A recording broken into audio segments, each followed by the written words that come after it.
כהן מזרחי היא יועצת שינה לתינוקות ופעוטות. ואני אשמח מאוד מאוד לקבל ממכם שאלות, ככה שאתם יכולים לרשום שאלה, על מנת שענבל תוכל לענות לנו, ותוכל להדריך אותנו כיצד לעזור לתינוקות שלנו לישון מדהים בלילה. אז הנה אנחנו מתחילים. ברוכים הבאים לוובינר הכי חם שיש. אני מראיין היום את ענבל כהן מזרחי, היא יועצת שינה, וברגע שאנחנו נתחיל, אז אנחנו נוכל לקבל ממנה כאוטוריטה מומחית בתחומה. אני יודע כמה שינה חשובה וכמה היום יש בעיות שינה אצל משפחות רבות. אחרי בדיקה, כמעט בכל משפחה היום יש לפחות ילד אחד עם בעיית שינה, וחשוב מאוד מאוד לטפל בה. היה חשוב לי להגיע לתותחית בתחום, ולכן, אחרי בדיקה והמלצות, הגעתי לענבל וביקשתי ממנה לראיין אותה, והיא כמובן הסכימה. אז אני אשאל אותה שאלות, והיא תענה ותיתן לנו טיפים, ויהיה גם זמן לשאלות אישיות שלכם ותשובות שלה. ובסוף, היא גם תדבר על הליווי שהיא מציעה למשפחות ועוזרת להם לפתור את הבעיה. אז בואו נכיר את ענבל. ענבל, לפני הכל, אני אשמח מאוד לשמוע ממך. איך הגעת לתחום הזה? ומה שלומך? ספרי לנו קצת עלייך, ענבל. היי, מה העניינים? אני ממש מתרגשת. טוב, אז אני בת 35, ואני נשואה עם שתי בנות, אחת בת 3 ו8 חודשים, והשנייה בת 2. מהילדה הראשונה הכל היה פיקס, ממש, ישנה לילות שלמים, מאז ומתמיד, והכל היה ממש טוב. וגם אז עוד בדקתי, עניין אותי העניין הזה של היועצת שינה, והלכתי ועברתי רעיון, וככה בדקתי דברים, אבל לא הייתי צריכה את זה לעצמי, אז עדיין לא עשיתי את זה. ובילדה השנייה, עשתה לי בית ספר, שהייתה כבר מאז שהיא נולדה, היא פשוט לא הצליחה לישון. ובגיל 4 חודשים, כבר קצת לפני 4 חודשים, התחלתי ללמוד, ואמרתי, טוב די, אני הולכת לעשות עליה את הסטאז' וללמוד מה צריך לעשות. כי הרגשתי שאני עושה את כל הטעויות האפשריות, ושזה לא עובד לי, ורציתי לעשות את זה כמו שצריך. אז בזכותה הגעתי לזה, ובזכותה אני עוזרת להמון משפחות, להשכים וללמד את הילדים שלהם לישון. אז זהו, ככה בעצם הגעתי למקצוע הזה, עשיתי בעצם הסבה, הייתי לפני זה מנהלת פרויקטים, ואני מאוד מאוד שמחה על הצעד הזה.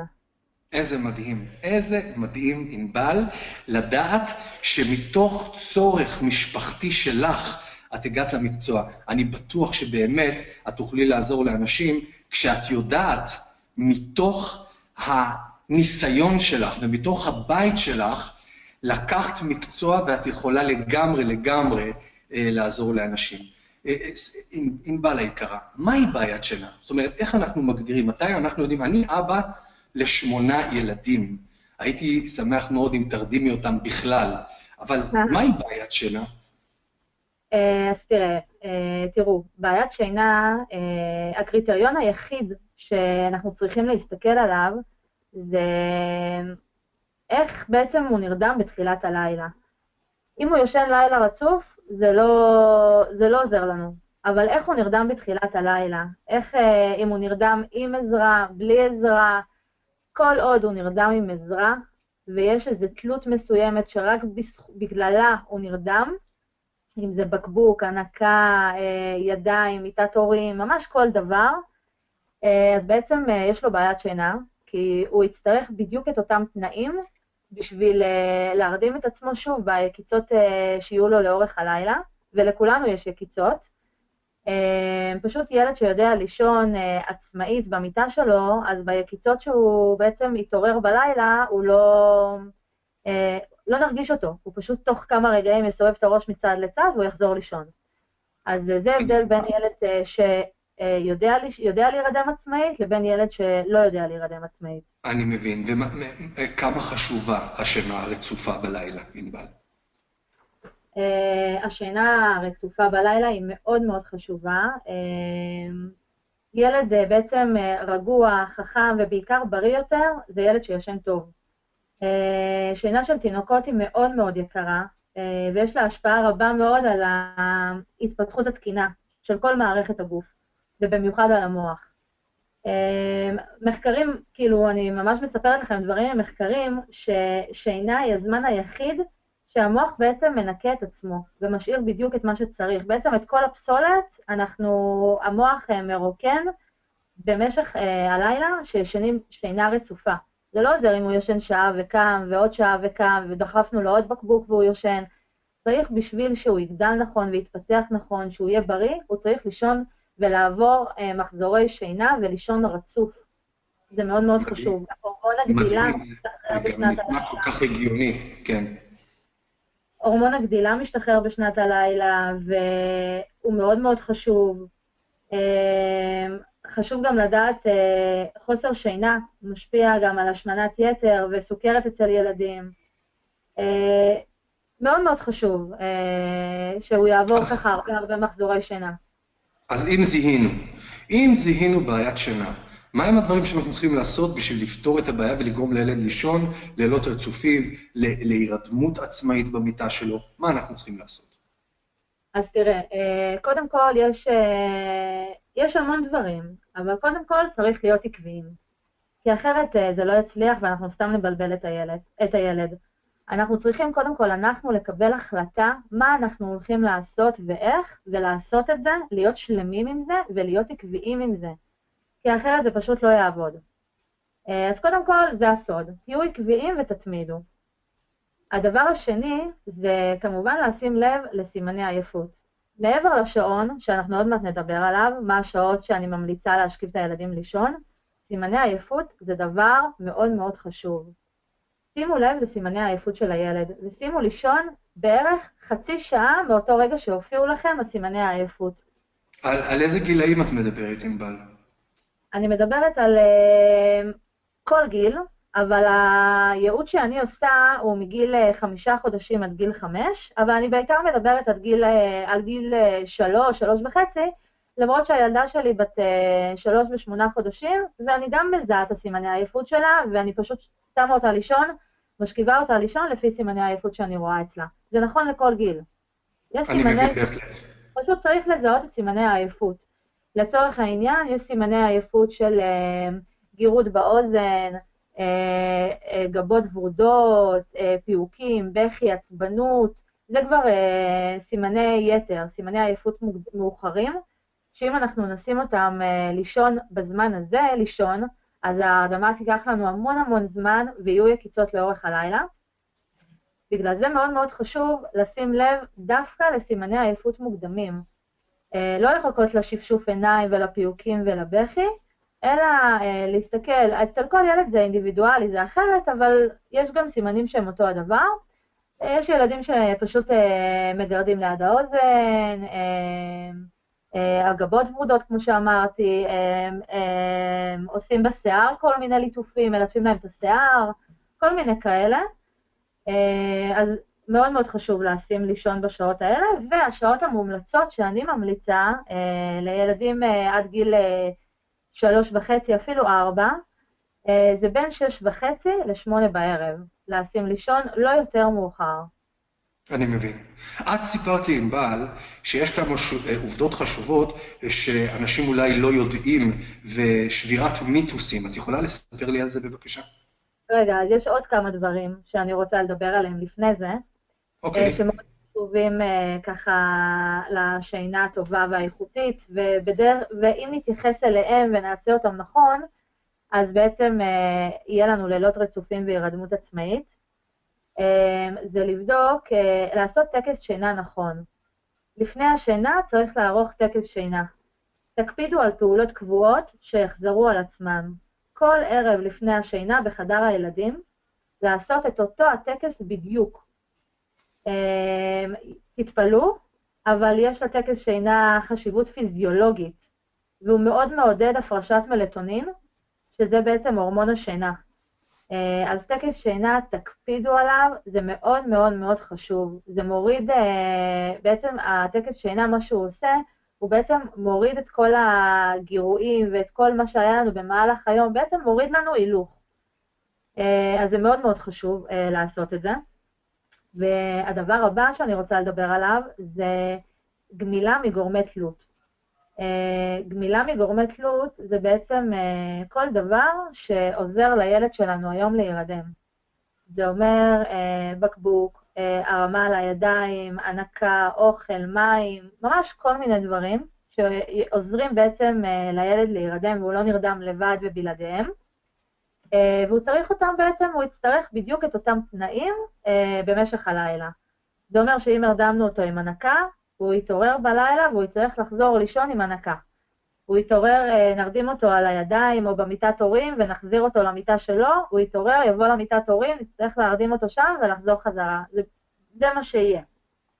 אז צריך ממש לנסות לנטרל, כמובן אם יש כמה דברים, אז לנטרל בהדרגתיות ולעשות את זה בעדינות, לעשות את זה ממש שלב אחרי שלב ולגמול מכל גורם תלות שהוא. פשוט לתת לילד להירדם לבד במיטה שלו בלי שום דבר שהוא יצטרך חיצוני שיצריך ממכם לקום מהמיטה.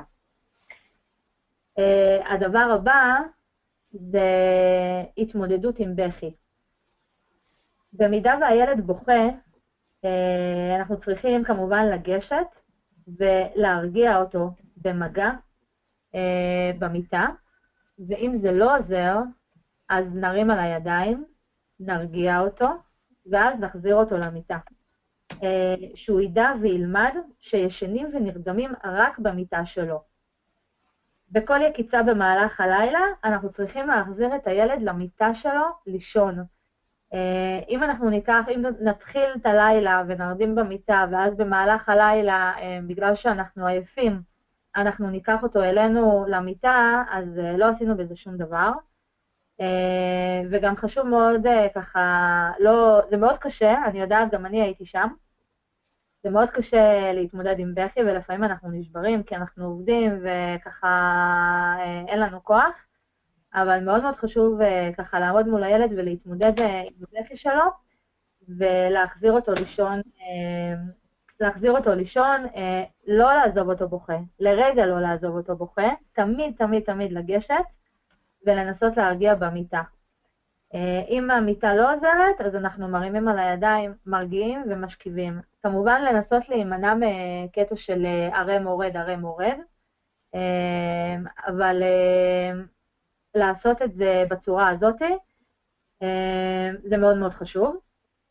הדבר הבא זה התמודדות עם, בעצם אני רוצה ללמד אתכם, גם לתת לכם פה איזה כלי, וגם ללמד אתכם משהו עם מוצץ, שאני יודעת שהרבה פנו אליי ושאלו.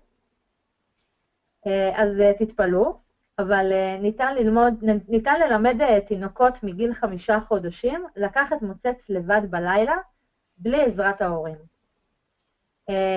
ואני אספר לכם בקצרה איך עושים את זה, אני בטוחה שככה אני אעזור להרבה. תתחילו את הלימוד במהלך היום, שהילד ערני. תגישו לו את המוצץ ליד, ואפילו תעזרו לילד להכניס אותו לפה. שאתם מכוונים את היד שלכם ולא נוגעים במוצץ. כשהם מצליחים להכניס את המוצץ לבד, תנסו רק לסמן להם איפה המוצץ נמצא, ותיתנו להם לקחת אותו בעצמם.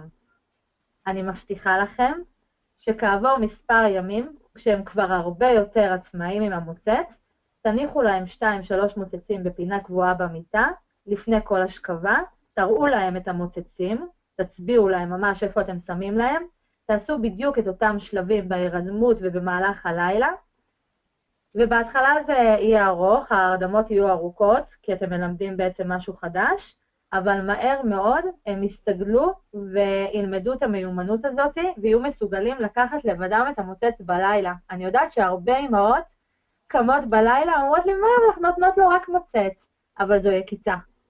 וחבל, חבל לכם, חבל לילד, זה יכול להיות יקיצה בהתחלה של שנייה, אחרי זה יכול להיות יקיצה של 5 דקות, ואחרי זה 10 דקות וגם חצי שעה. אז חבל לקום בשביל זה. אפשר ללמד ילד לקחת מוצץ לבד בלילה. ענבל יקירתי, אני רוצה לומר לך שאני מאוד מאוד נהנה מהוובינר איתך. את נשמעת מקצועית של $1,000,000,000, חייב לומר לך. אני ראיינתי בנות ויש לי מלא רעיונות, ופשוט כיף לא נורמלי לשמוע אותך. את קולחת, את מקצועית, ואני מאוד מאוד שמח על הוובינר הזה. אני מבקש אמהות צעירות ומתוקות, יהיה לי כבוד ענק להקריא לענבל את כל השאלות שלכם. התמלאנו כאן בשאלות, ואני מבטיח, יש לנו בינתיים 8 שאלות, אבל אני מבטיח לעבור על שאלה. מי שעוד לא רשמה את השאלה, אני כבר מציע, תרשמו לי בנות את השאלה, ואני אתייחס לשאלה. בינתיים, מי שפנתה אלינו בשאלות, אז סיוון ורחל ואתי ודנה, ואני אקריא את זה מתי שאת תרשי לי את השאלות ואת תעני. אז בינתיים אנחנו ממשיכים בשאלה שאני שאלתי אותך, אם את זוכרת, שיש כמה עובדות חשובות שאולי אנשים לא יודעים, ואת רצית לספר לי על שבירת מיתוסים. כן, אז קודם כל, אם יהיה לנו זמן אחרי זה, אנחנו נדבר קצת על איך אפשר להוריד אוכל במהלך הלילה, ואני אספר קצת על העניין הזה, זה אם שיהיה לנו זמן. אז ככה, אתם אולי תתפלאו לשמוע, אבל אני שומעת מהרבה אמהות שהן אומרות לי, אנחנו רוצים שהילד שלנו יישן טוב בלילה, אז אנחנו מושכים אותו שהוא לא יישן בכלל ביום, שהוא יגיע מרוסק, גמור מהעייפות ללילה, ואז הוא יישן לי טוב. וזה בדיוק ההפך. כי ילד שיושן טוב ביום, הוא יושן טוב בלילה. ואין דבר כזה למשוך. הילד יגיע סחוט בעייפות יתר ללילה, יהיה לכם מאוד קשה להשכיב אותו לישון, וגם אם תשכיבו אותו לישון, ויצליח לכם אחרי איזה חצי שעה, שעה או שעתיים, יהיו לו המון יקיצות לאורך הלילה. אל תעשו את זה. תנו לילד שלכם לישון במשך היום, אל תמשכו אותו. זה ממש חשוב. אז זה ככה שבירת מיתוס, כי שמעתי את זה המון מאמהות, שאומרות לי, אנחנו מושכות בשביל שהוא יישן טוב בלילה, אז זה בדיוק ההפך. ועוד דבר שאני רוצה להגיד, שהרבה שאלו אותי, האם תינוקות יונקים יכולים לישון לילה רצוף? אז התשובה היא כן, בטח שתינוקות יונקים יכולים לישון לילה רצוף. זה אולי טיפה קצת יותר מסבך את התמונה, אבל זה אפשרי ובענק. תינוקות שיונקים יכולים לישון לילה רצוף. ועוד דבר, השלכות של חוסר שינה כמובן מביאים למערכת חיסון חלשה. שימו לב, ילדים שלא ישנים טוב, הם חולים הרבה יותר מילד שיושן טוב. ועוד דבר, יש הרבה אמהות שמתלוננות על השגרה, ואומרות לי, די, נמאס לנו מהשגרה, כמה אפשר? אבל תדעו שלתינוקות שלנו, לילדים שלנו, שגרה זאת ברכה. השגרה עוזרת לכוון את השעון הביולוגי של התינוק, וזה מעולה בשביל השינה שלו. ממש טוב.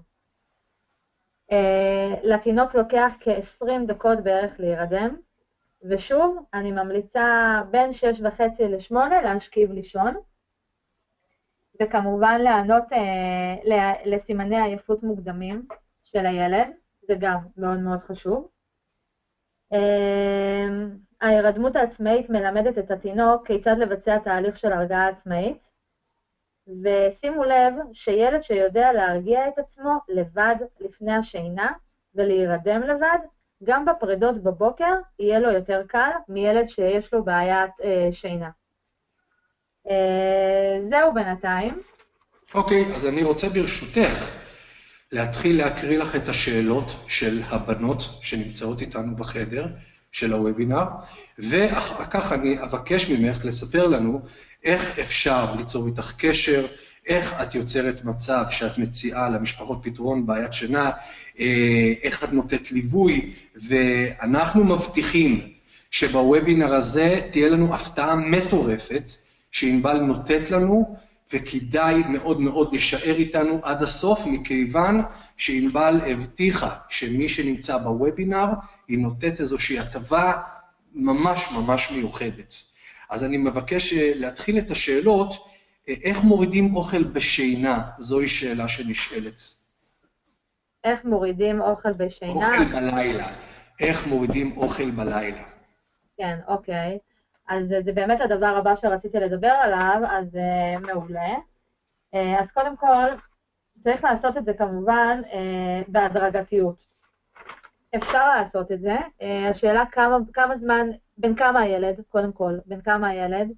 כאן רשום לנו 3.5, היא רשמה לנו. 3.5, זה 3.5 חודשים, אני מניחה. זהו, את זה אני לא יודע.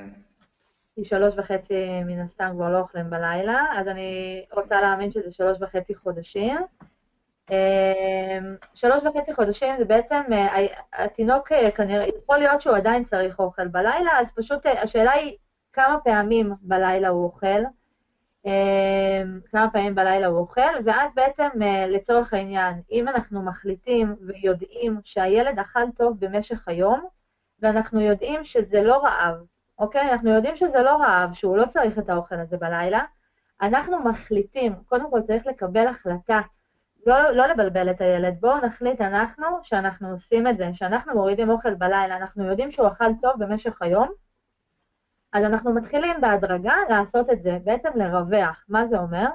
לצורך העניין, אם אנחנו משכיבים לישון ב7, והוא קם ב12, ואחר כך הוא קם ב3, ואחר כך קם ב6 בבוקר. ש6 בבוקר זה כבר בוקר. אז בעצם אנחנו יכולים להחליט שאו ב12 אנחנו נותנים, או שב3 אנחנו נותנים. כאילו להשאיר אוכל פעם אחת האכלה בלילה. מתוך פעמיים להשאיר פעם אחת. ואז שהוא מתרגל לפעם אחת, אנחנו מחליטים שאנחנו מורידים את זה לגמרי. לצורך העניין, גם אם יש 3 או 4 פעמים כאלה של אוכל, אז גם אנחנו לאט לאט מורידים, ואז הוא גם לא יתעורר לזה, כי הוא לא יצפה לזה, כי זה לא יהיה. אז הוא לא יתעורר ויבקש אוכל. אז פתאום הוא יכול גם, איזה אמא אחת סיפרה לי, שהיא עשתה את זה, ופתאום הילדה שלה היה פעמיים שהיא אכלה בלילה, ופתאום הילדה שלה ישנה לילה רצוף. אז אמרתי לה, מעולה, בגלל שהיא הראתה לנו שהיא מסוגלת לישון לילה רצוף, אנחנו תופסים על זה טרם, וזהו, הילדה לא מקבלת יותר אוכל, כי היא הראתה לנו שהיא מסוגלת. אז זה אפשרי, אני לא יודעת אם היא עונקת או לא, או שהיא עם בקבוק או לא, אבל זו השיטה. בעצם לעשות את זה בהדרגתיות, ולקחת מרווחים בעצם. אני יכול להגיד לך שאצלנו בעדה שלנו, אנחנו מרוקאים, ואם אנחנו לא ניתן לילדים לאכול, הם יתנקמו בנו בגיל 18. ככה שאם זה קוס, אנחנו חייבים להאכיל אותם כמה פעמים שצריך. יש פה ממש מה שנקרא הצלת חיים. טוב, אני אקריא לך את השאלה שסיוון שאלה. היי, ביתי בת 3.5, היא מגיעה אלינו כל ערב למיטה. אנחנו מחזירים אותה, והיא כל הזמן חוזרת בטענה שהיא לא רוצה לישון לבד, ואז היא ישנה עם אחותה הגדולה בחדר, ואחר כך הטענה שלה הפכה לאני מפחדת. טוב, אז 3.5 זה 3.5 שנים. אז יש לי ילדה בגילה, שאני יודעת בעצם לכוון אותה טוב. הילדה שלי ישנה עם הקטנה שלי בת 2 באותו חדר, מאז ומתמיד. מה שצריך לעשות זה קודם כל פעם שזה קורה, בלי יוצא מן הכלל, ואני יודעת שזה קשה, להחזיר אותה. פשוט להחזיר אותה לישון. לקחת אותה ביד, להגיד לה, זו המיטה שלך, את חוזרת לישון. פשוט, אפילו אם זה יהיה 20 או 50 פעם, 3 או 4 פעמים, 3 או 4 ימים, הילדה תלמד, אוקיי? הילדה תלמד ותחזור לישון. עכשיו, גם זה חשוב, שהיא לא תישן במקום אחר, כי אם זה במיטת ההורים או במיטה של אחותה, כי מה קורה? בעצם מה שהיא מבינה זה, ההורים מבינים שיש משהו מפחיד במיטה שלי. יש משהו מפחיד במיטה שלי, והם מבינים את זה, בגלל זה הם מרשים לי לישון במיטת ההורים או במיטה של האחות או לא משנה איפה, במיטה אחרת שהיא לא מיטה שלה. אז זה מאוד חשוב להחזיר לישון באותו מקום שהיא נרדמה בתחילת הלילה, וליידד אותה עם המיטה, להסביר לה שזו המיטה שלה, וככל שתעשו את זה כמה שיותר מהר, ותקפידו ותתמידו, הילדה לא תפחד יותר. כי למה היא מפחדת? כי אתם מרשים לה לישון במקום אחר, אז כאילו אתם מאשרים לה שיש לה פחד במיטה. וענבל, אם זה איזשהו חלום, סיוט נוראי, והיא באה, בוכה, להחזיר אותה למיטה שהיא חלמה את החלום, לא לחבק אותה ולקחת אותה לזרועות בטח שלי? שכן, בטח שכן. גם לי זה קורה, גם לילדה שלי, היא אומרת לי, אמא, אני מפחדת. אבל אני יודעת שזה לא איזה בעיה עם התיידדות המיטה, היא לא מפחדת מהמיטה. אז אני לוקחת ומחבקת, וגם אני רוצה להגיד לך עוד דבר, בועז, שברגע שיש הרגלי שינה נכונים, מה שיש אצלי, אז במקרים כאלה, ושאני מזהה שזה באמת דברים כאלה, אני אפילו מרשה לה להיות איתי קצת במיטה. והיא לבד אומרת לי, אמא, אני רוצה לחזור למיטה שלי. בטח שמחבקים, בטח שנותנים כתף מה זה, במקרים כאלה.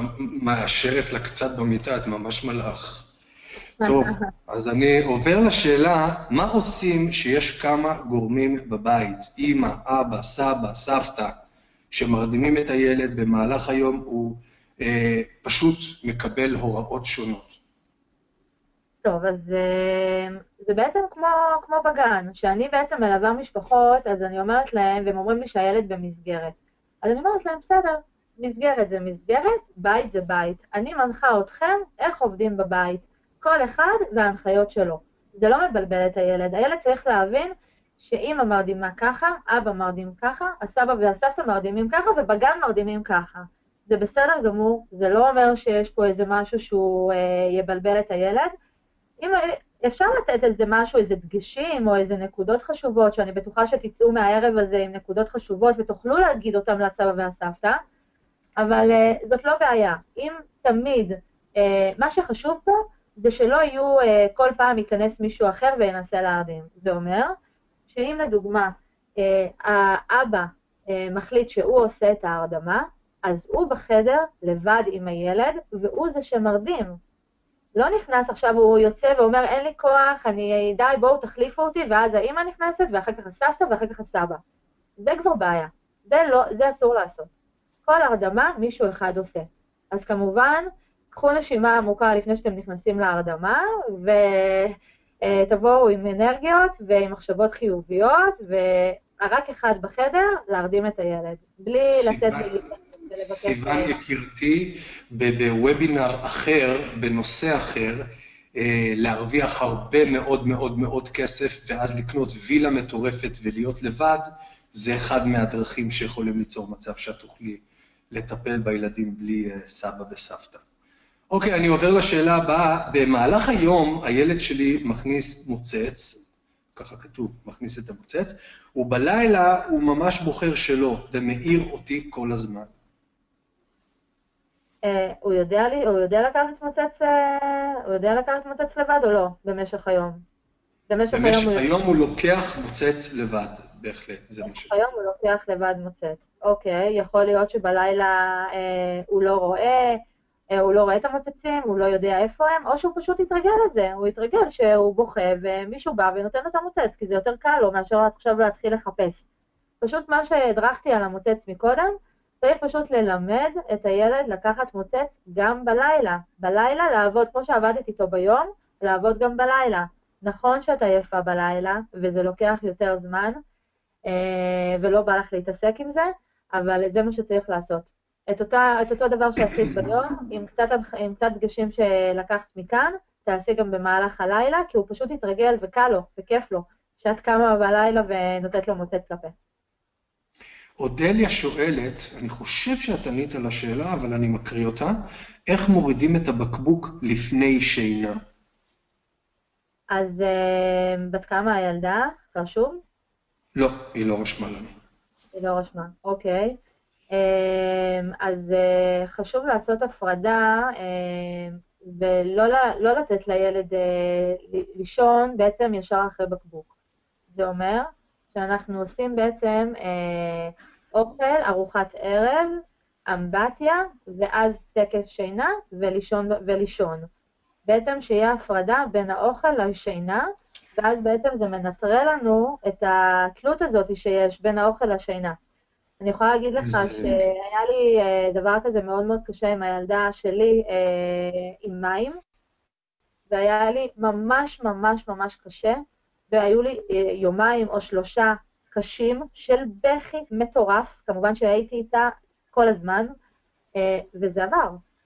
אוקיי, הילדה בת שנה, היא הוסיפה לנו שהילדה בת שנה, אני מקשיב לך. הילדה בת שנה, אוקיי. אז זה כמו שאמרתי עם המים, יהיו כמה ימים קשים. יהיו כמה ימים קשים של בכי, כי היא כבר כנראה פיתחה גם עמידות, כי ברגע שיש יותר מדי תלות, והתלות נהפכת להיות מאוד מאוד חזקה, אז או שכבר נוצרה עמידות, או שהיא עומדת להיווצר, זה אומר שבעצם עוד מעט גם האוכל לא יעזור לה. עוד מעט היא תרצה אפילו 2-3 בקבוקים. חשוב לעצור את זה בזמן, וכנראה שהגיע הזמן. אם היא שואלת, כנראה שזה מפריע לה כבר.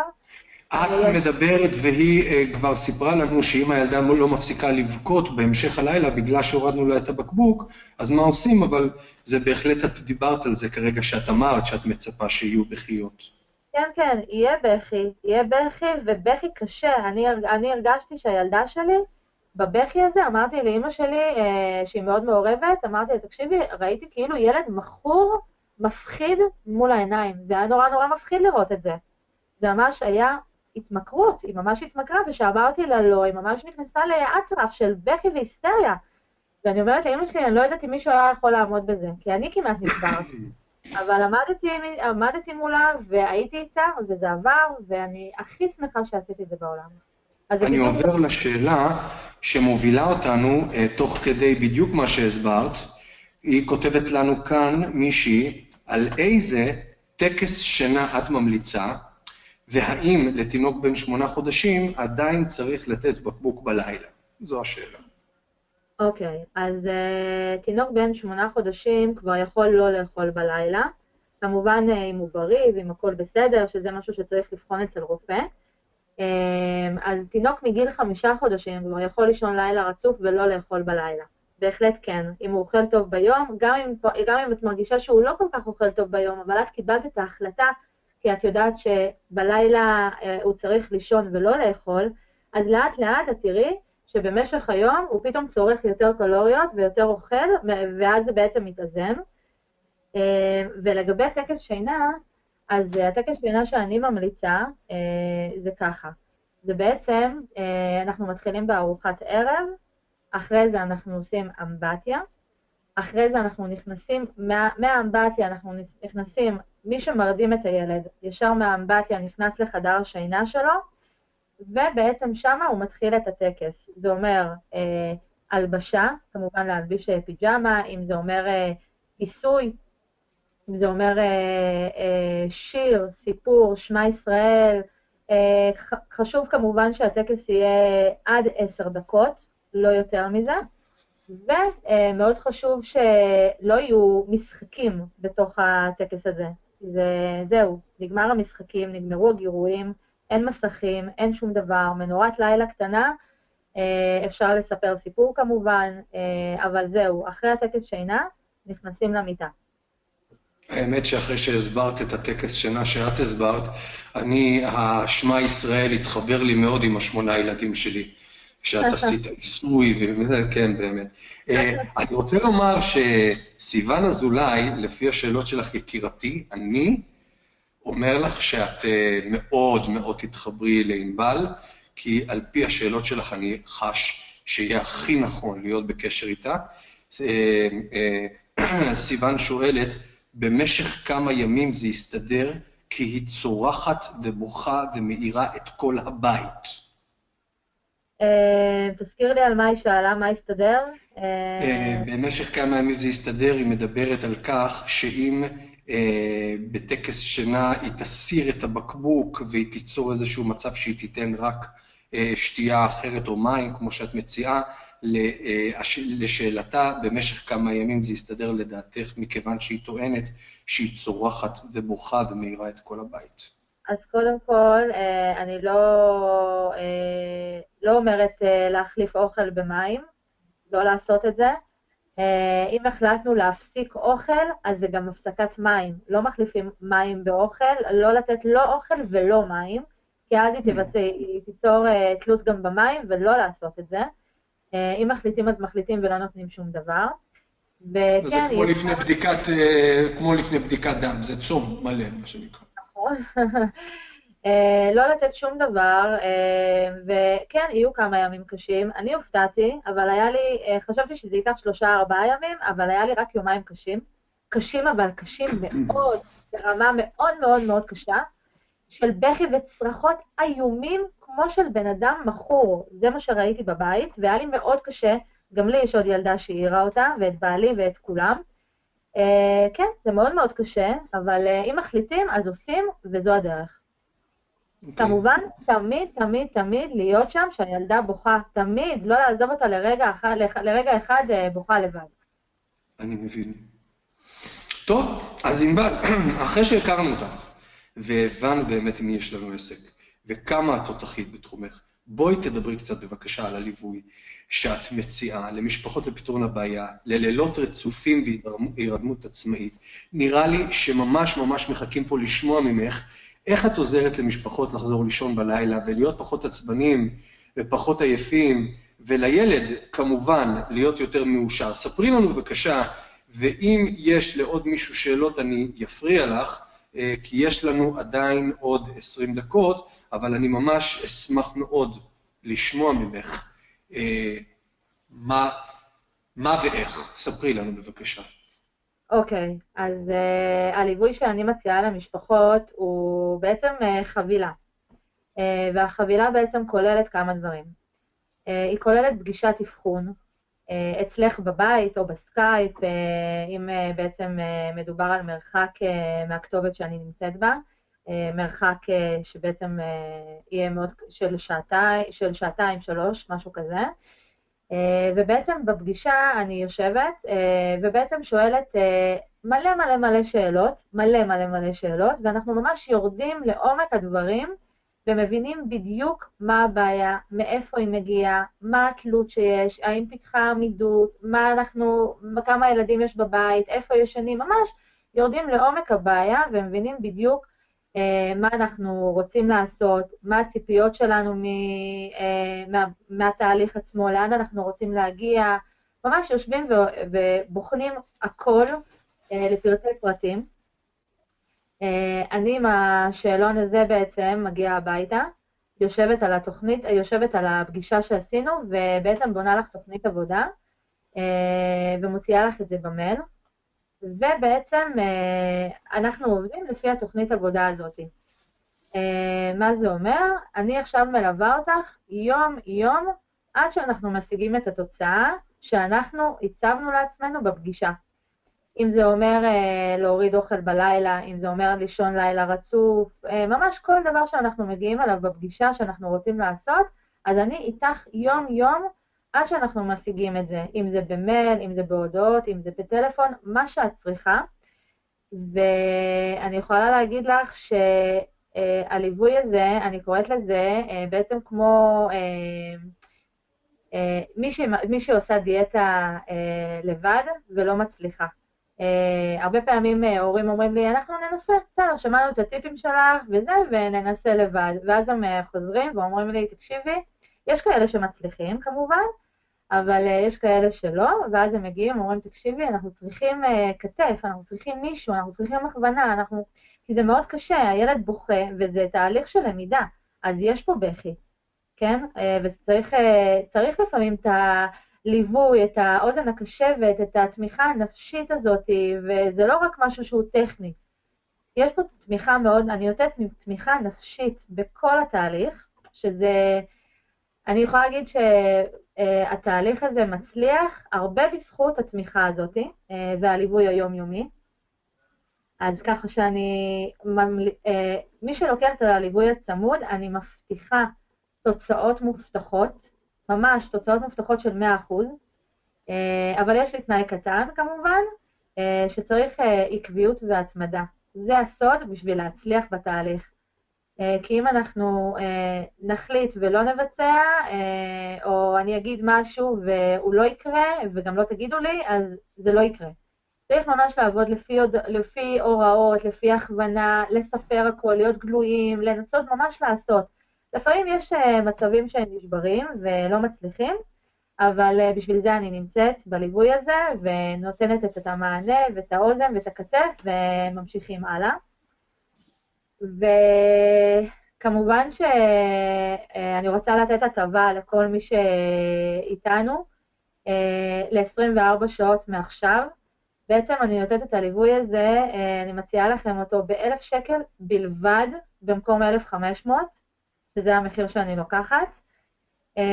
ומה שאתם צריכים פשוט לעשות זה לשלוח לי הודעה כבר עכשיו, גם אני רוצה לחזור לישון בלילה, ואני מבטיחה לחזור אלייך ב-24 שעות הקרובות, ולקבוע לך את הפגישה איתי, ולצאת לדרך, ונגשים ביחד את החלום.